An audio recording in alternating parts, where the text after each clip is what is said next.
baggage and RFID, and the second one is on travel facilitation, which includes the One ID initiative. I'd just like to introduce now Nick Careen, Senior Vice President of Airport Passenger Cargo and Security. And then to my right is Pierre Charbonneau, Director of Passenger Experience. Good afternoon.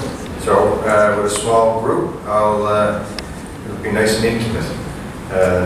So, I think I'm going to start. Yeah, I'll start on RFID, and I will not breeze through these slides, but these aren't complicated topics. So, and if you hopefully we have some questions because of the resolutions that we had at this particular AGM. These are very much customer focused, which is something that we were tasked with, and the board are obviously very interested in. So in terms of RFID, or baggage tracking, perhaps maybe the more accurate term. So why RFID, or why baggage tracking and modern messaging? So if you look at it as in terms of what the situation that we find ourselves in, there's increased stress on baggage handling, primarily because of congestion in our airports, but also because of volume.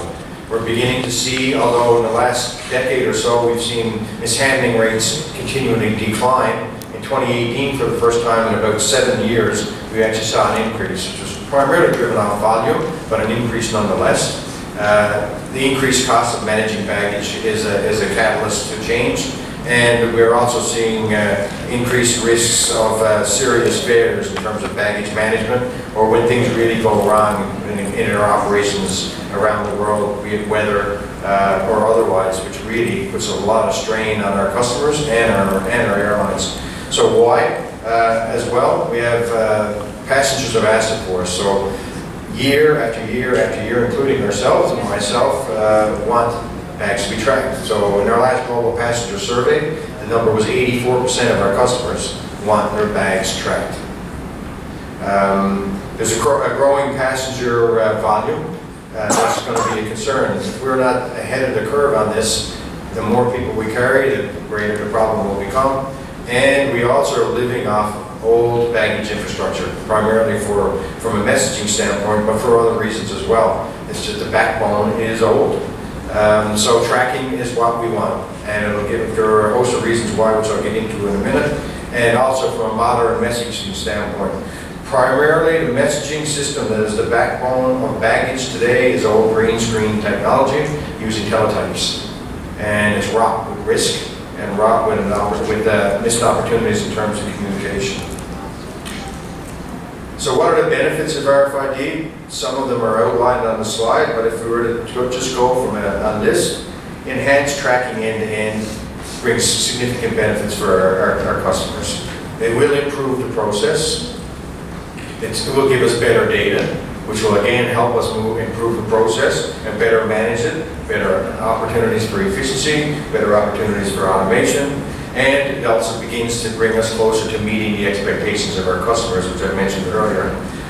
The other things that this could potentially unearth for us, new products, new ways of handling baggage, whether that's off-site or otherwise, and also potentially moving more towards permanent baggage tags versus the disposable ones that we use today. And we would not be able to get to that point without some form of enhanced tracking.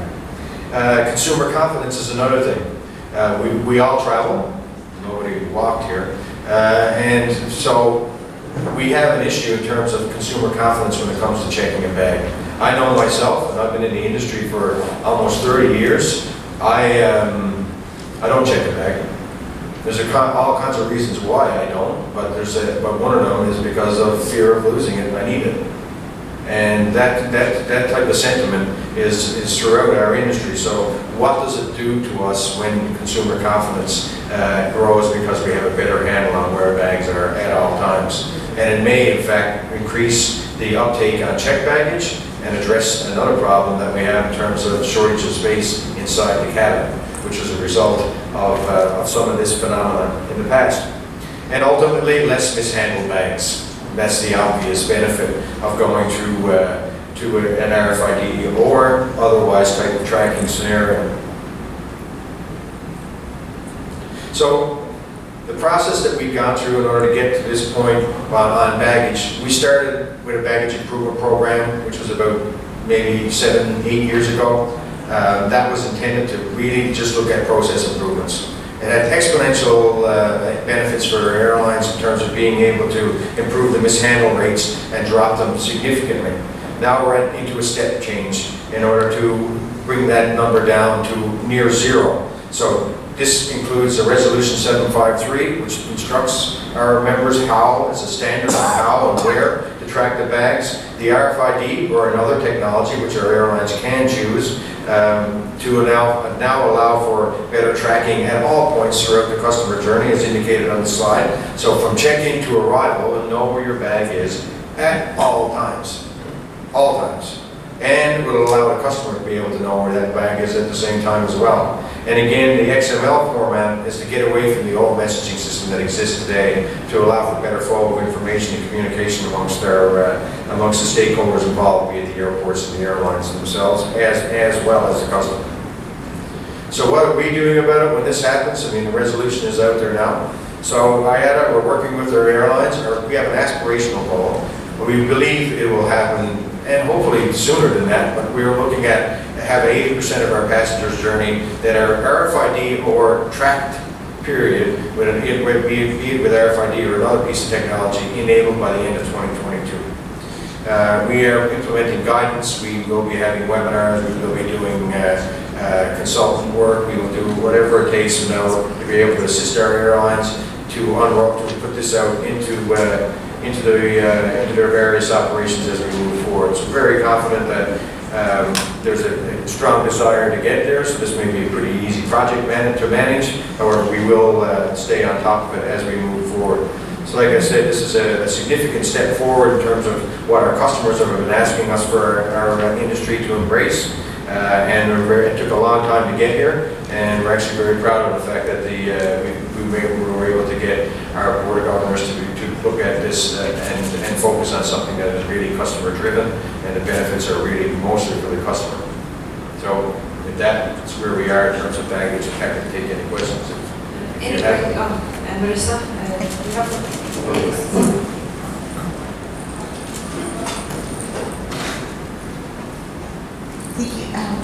just to clarify, because the aim is good and the resolution today is ambitious, but airports are not quite there in terms of having facilities for RFID readers being standard. There's been some advances. Hong Kong Airport started really early on before anybody thought of it, but it's not universal. So how are you working with ACI World on this? We've discussed with HCI. We've had numerous discussions. They're also in favor of this as well, because airports are often caught in the middle because the customer doesn't know where to turn if the bag is not there. Sometimes it's late in the evening and there's only the first person you see is airport staff, and they also get criticized for it. Their facilities are measured on baggage performance. So for all those reasons, they're very interested in it as well. Problem is that we've never really gave them the nod that we were going to go forward with some sort of commitment to technology, meaning RFIDs as being perhaps arguably the one that will be used the most, but some may choose to use optical. But the backbone and the infrastructure, the airports are going to need to put it in place. The costs of these things have come down significantly. Prior to us going with this resolution, we had touched base with all manufacturers, and they're prepared to go. Obviously, this is a big opportunity for them as well. Deployment of these readers is not that difficult. And we've also talked to our baggage manufacturers as well as our baggage tag manufacturers, and in putting an RFID tag in a bag tag is relatively simple, and they're prepared to move on it as well. So we've done a lot of the background work in order to move forward, and quite frankly, a lot of the airports are just simply waiting for us to make a decision on this. Any final questions before we move on?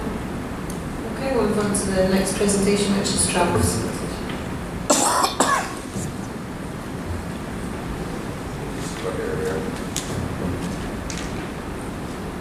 Okay, so in terms of travel facilitation, so we'll touch a little bit on the current situation when it comes to border management and border crossing, so really visas and the like, and then we'll get a little bit into our resolution when it comes to One ID and what we mean by that and where we hope to take it in the future. So last year, 4.6 billion departures, reuniting friends, family, businesses like this, for travel, delivering people in need, those that are exploring. Traveling is a significant benefit to us all, and it's growing at a rapid rate.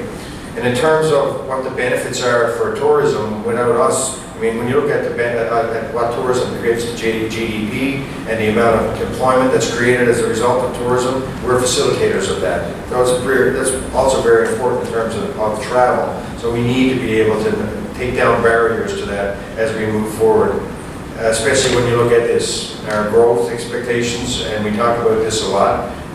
Current infrastructure, current regimes, current regulations, we're not prepared to meet this.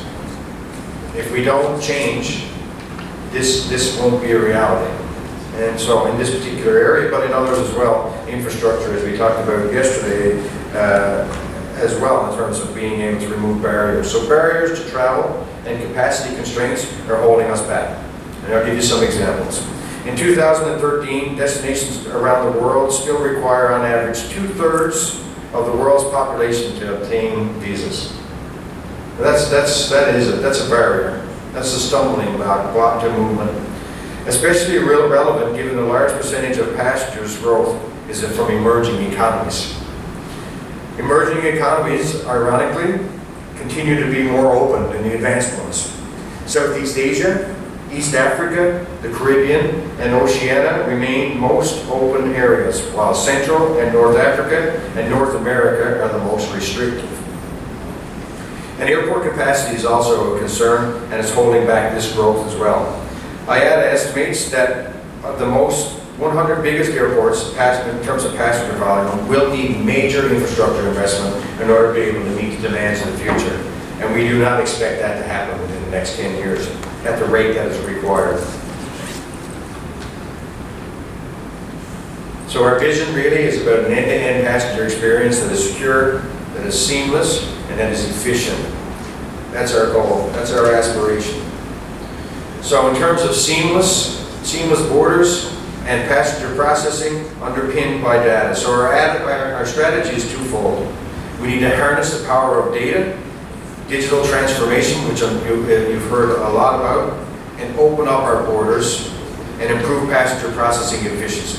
So our goal is to, in terms of open borders, we need to encourage states to revisit their visa regimes, use data and interactive API systems, promote the removal of traditional visas and non-interactive e-visas in particular. If e-visas are introduced, they should be linked to the interactive API, so airlines are certain that a traveler has the proper authorization to travel, and thus reducing the risk of inadmissibles, which is quite significant today. And states are now, in terms of API, states are now obliged, and it's a standard by ICAO, to provide advanced passenger information. But quite frankly, we're not sure what they're doing with it. And secondly, we have examples, like most recently in China, while they've signed up and agreed to a standard under ICAO, they chose to go their own route. So these are the things that are preventing us from free movement and need to be addressed. And we need to hold these countries accountable for it and start to single them out. And we need to promote interoperable solutions. Example, automated border control that works, they're good systems that read our passports and allow for the crossing of more passengers at a time. And we've seen lots of examples of that. We also want to see known traveler programs be extended, because this allows for greater deployment of these types of technology to allow for faster movement of our customers through the journey. We need to increase automation. We've done that through our fast travel program, and we've seen that when we travel, whether that's through check-in, in bag drop, through immigration like the ABCs that I just mentioned, self-boarding, which we're seeing more and more of. But this needs to continue, because this is better for our customers, this is what they want. It's actually more efficient as well. So it'll enable the growth that we're anticipating, but we're not there yet. And a lot of it is a result of regulation that's standing in the way from it from happening. And we need to introduce as well, with this data, advanced screening technologies, trusted traveler programs, and a different experience when we go through the checkpoint. Because today, we make 100% of the people go through the same process when you're really looking for 1% or less in terms of behavior and nefarious types of behavior. That's insane. That has to change. We cannot continue to do it that way. We'll never be able to build a facility enough with the growth that we're anticipating to deal with that if we don't look at it differently. And we also want to do the One ID concept, which I'll talk a little bit about. But just to sum up in terms of seamless borders, as you see in the screen here, we need to encourage states to reconsider their visa regimes and to remove the restrictions that exist today.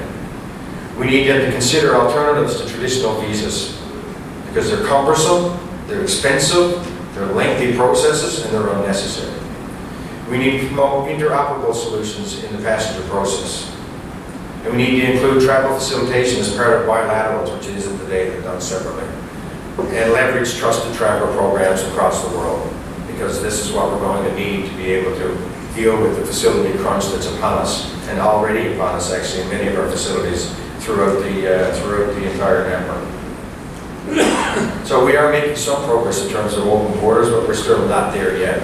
And we will continue to work with ICAO and other organizations as we progress in some of the things that we've been able to accomplish so far on the screen, and more to come. And we will continue to work on this because this is a necessity to growth and for our industry, and to enable the process to be something that our customers can chin themselves up to, versus some of the problems that we have today and the choke points and lineups that are created as a result of inefficient and antiquated processes that are out there right at the moment.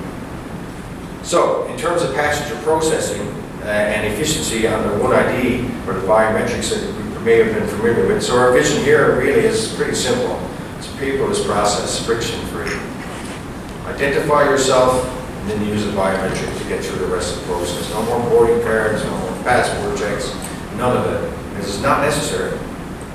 It's completely not necessary. And the technology's there, but the will isn't quite yet. That's why we started with the resolution today in the first place, and why the board has embraced it so much, because they see the potential that this has, which is limitless in terms of the ability that maybe we'll have in the future, changing the way the passenger transits through our airports and boards our aircraft, and deplanes our aircraft, and leaves that facility. So the process is pretty simple. It's end-to-end. We envision it starting it from the time you book your flight. You book your flight, you register your biometric. You identify yourself, and then from that point forward, the only thing that's required as you travel is you. Really simple. The belief and the vision is that when you go through this airport, go through this process, you do it at a walking pace, because you no longer need to be checked, rechecked, checked, and rechecked. And that will work, and this can happen tomorrow with a will. And over time, in an implementation, an airport can do it today. There is some minor regulation change that will be required in order to allow for that, but it can happen. And the simple changes, we want to take that one step further so we can actually do it from one airport to another. And I'll give you an example of how the benefits, just the benefits not only from the customer, because I think we can all wrap our heads around what that would look like for our customers, but just think about the facility. Our facilities out there, especially the international ones, when you get off and you get on arrival, especially from an international flight, and you're going down an escalator or you're walking down a hall, and you notice this glass on your other side. And there's people on that other side of that glass. Why do you think that glass is there? Because we can't commingle.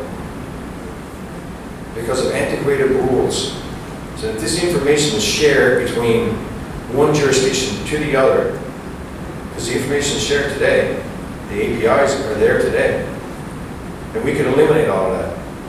I would love to see a study to say what we would free up in the capacity of an airport being able to eliminate that. The benefits for the customer would be less checks, shorter connection times, which are significant for airlines, better asset utilization as the aircraft are sitting on the ground as long. The opportunities here are immense, and it can be done, but we just aren't there yet. But we will be utilizing this resolution to help to indicate to our governments and to ICAO that this is something that has to happen. And the growth is not just a story, this is a customer service story and an efficiency story, because we all gain from this. We all benefit from this. Everybody, the airport, the government, the consumer, and the airline. It's a no-brainer. One issue that will come up, and we know it, and it's because of the inappropriate behavior with respect to our data and other jurisdictions outside of our industry, but we're not immune to it either. So in order to get to this point with this, we need to make sure that our data is secure. And our vision is to make sure that we take care of that. So it has to have an operational platform that respects this. And that is doable.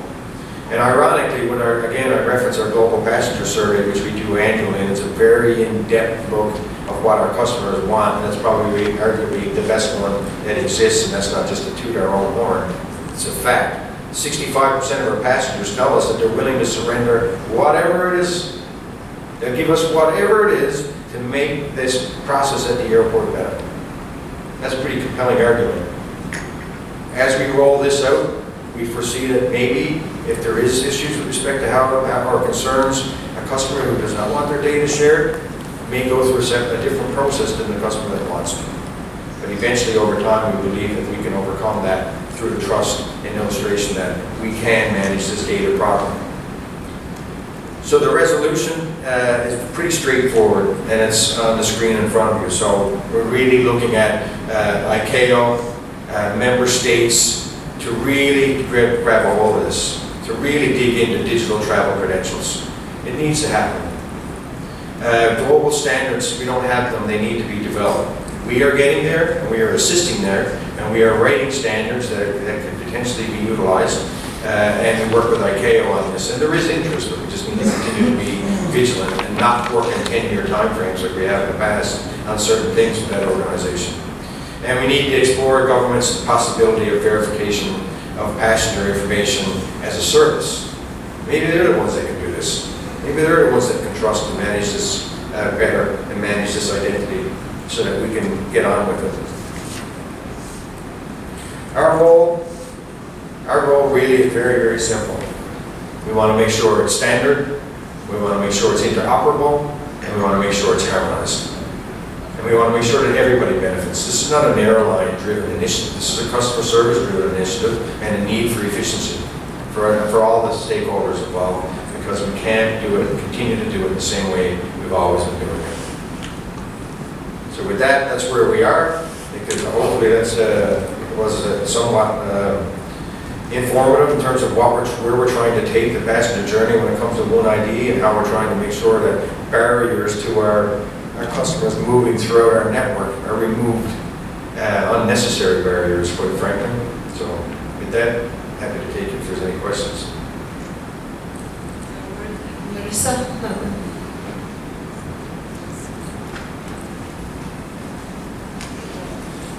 It's difficult, especially now year on from last year. Things have gotten worse in terms of the political climate of closing borders.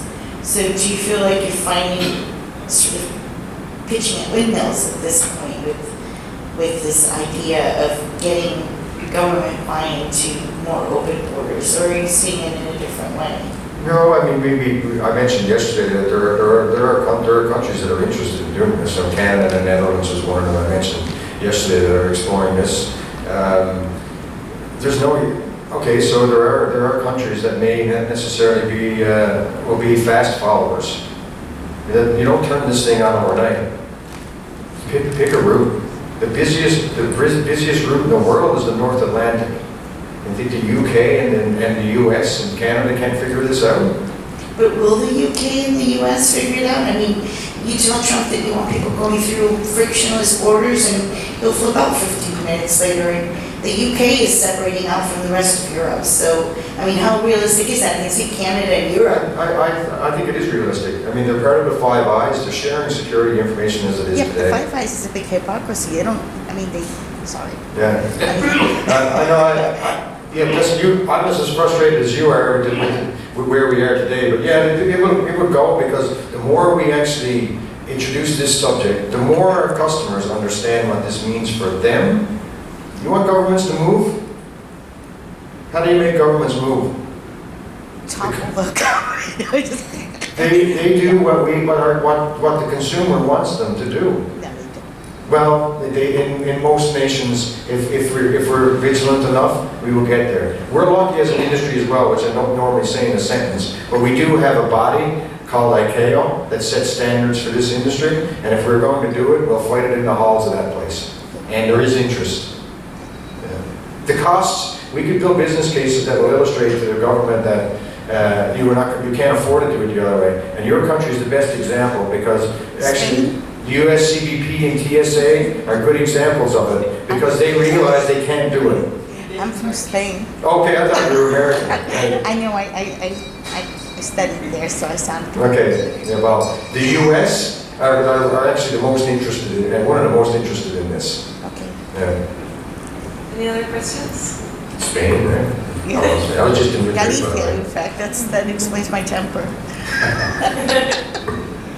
Just remind me, if you're, how do you establish the token if you're doing it remotely? So check-in, is it just a passport scan on your phone? Could be, right now, we're using your phone, can use a digital identity to open your phone. Retina could be done over your phone. Facial recognition can be done over your phone. So either one of those three could be done today. So it would be registered through that to identify, to make sure it's verified at you. And then that's all you need to do. So it's, the technology already exists. It's the framework that doesn't exist for where that would be stored and how that would be managed. That's the complicated part.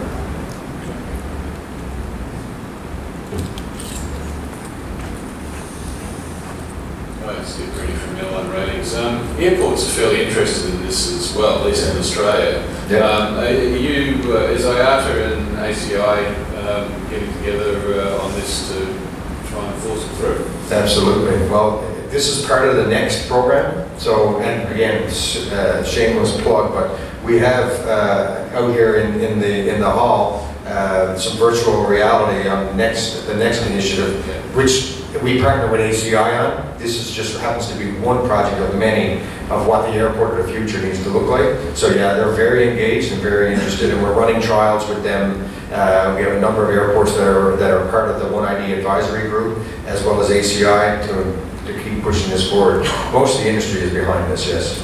And would the underlying technology here be blockchain? Potentially. Yeah, we haven't. And we at IATA would be agnostic to what would be used.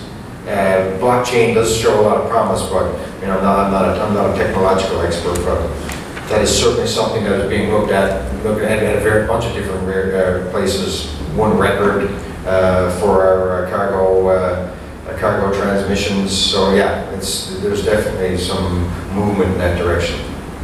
Great, thanks. Any final questions? Thank you very Well, much. thanks very much. Have a great afternoon and enjoy the rest of the conference.